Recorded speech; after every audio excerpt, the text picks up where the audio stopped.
अस्सलाम वालेकुम नाजरीन।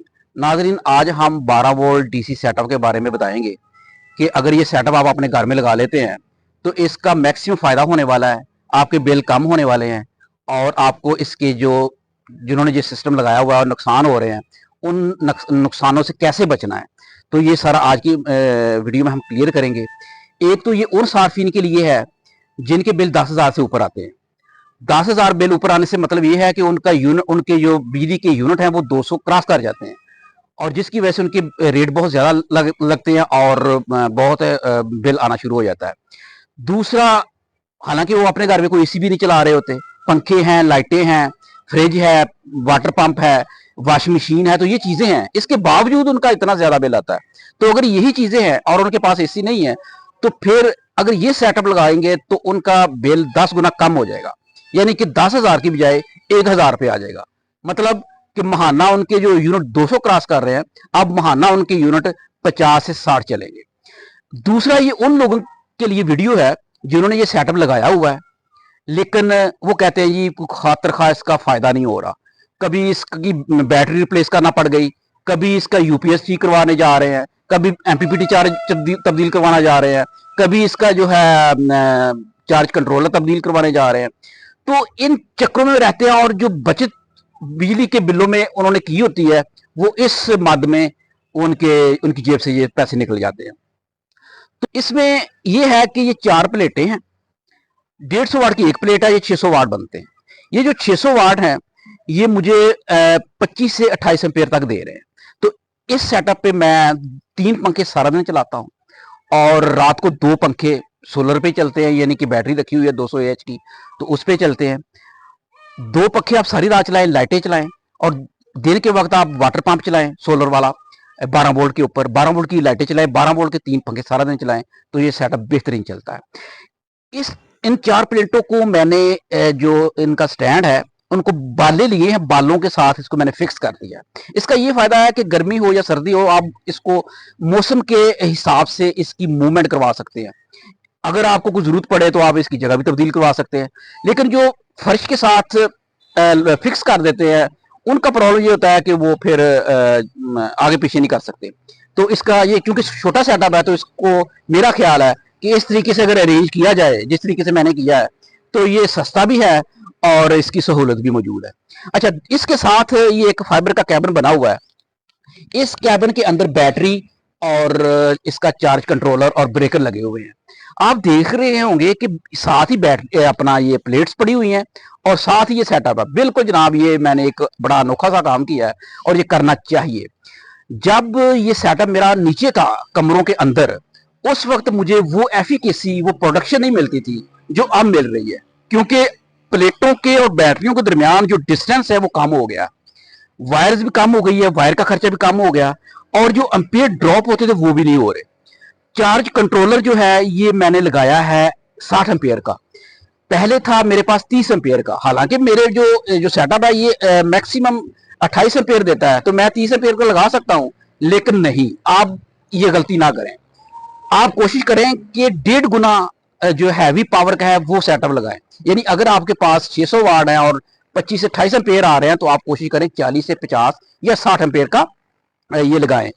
अच्छा, इसके बाद आप ये देखें कि जो बैटरी है इसको 8 माह हो गए लगे हुए और बैटरी का बैकअप बिल्कुल ऐसे ही है जैसे पहले दिन था। उसकी वजह क्या है कि इस पे जो इसकी चार्जिंग है वो बड़ी अच्छी तरीके से होती है, क्योंकि चार्ज कंट्रोलर इसको अच्छी तरीके से चार्ज करता है। और इसके अलावा उसमें एक फंक्शनैलिटी है चार्ज कंट्रोलर में कि इसको मैक्सिमम इतना चार्ज करना है, उसके बाद इसको कट ऑफ कर देता है।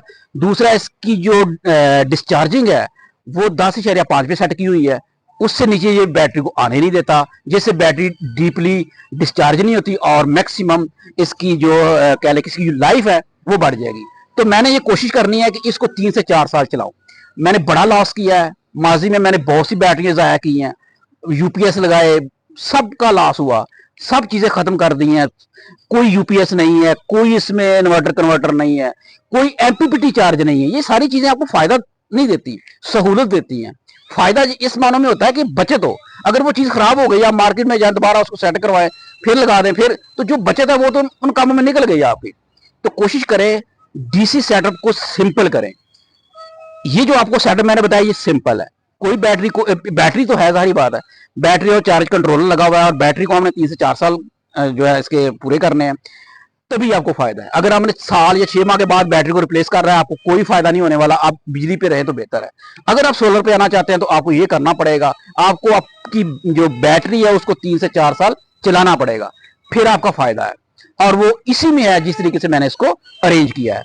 अच्छा, इसके बाद जो मैंने लोड डाला है वो मैंने चार्ज कंट्रोलर के थ्रू वायर्स किए हैं। बैटरी को मैंने डायरेक्ट कोई वायर नहीं लगाई, चार्ज कंट्रोलर के थ्रू वायर्स नीचे जा रही हैं। अगर 3 पंखे हैं तो तीनों की अलग वायर्स जा रही हैं। आप देख सकते हैं कि एक वायर इधर से ओपन जा रही है, पाइप आपको नजर आ रहा होगा, और ये पाइप नीचे जो है ये बाहर एक सेन में एसी-डीसी फैन लगा हुआ है, तो ये इसको चला रहा है। यानी इसके दरमियान कोई स्विच नहीं है, कोई बोर्ड नहीं है, कोई चीज नहीं है। तो इसके अलावा जो कमरे के अंदर लगे हुए हैं फैन, उनकी वायर्स अलग जा रही हैं, और जो लाइटें लगी हुई हैं उनकी वायर्स अलग जा रही हैं। तो अब जाते हैं नीचे, और नीचे का सेटअप आपको बताते हैं। अच्छा नाज़रीन, हम नीचे आ चुके हैं।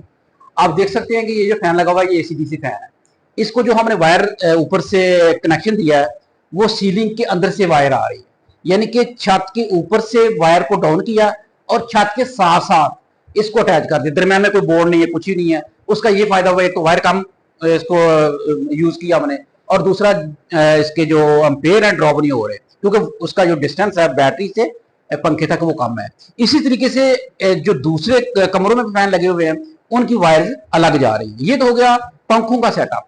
अच्छा, जो लाइटों का सेटअप है वो कुछ इस तरीके से है। देख सकते हैं कि बिल्कुल ऊपर ये एक 12 वोल्ट का बल्ब लगा हुआ है, ये भी सीलिंग के साथ लगा हुआ है।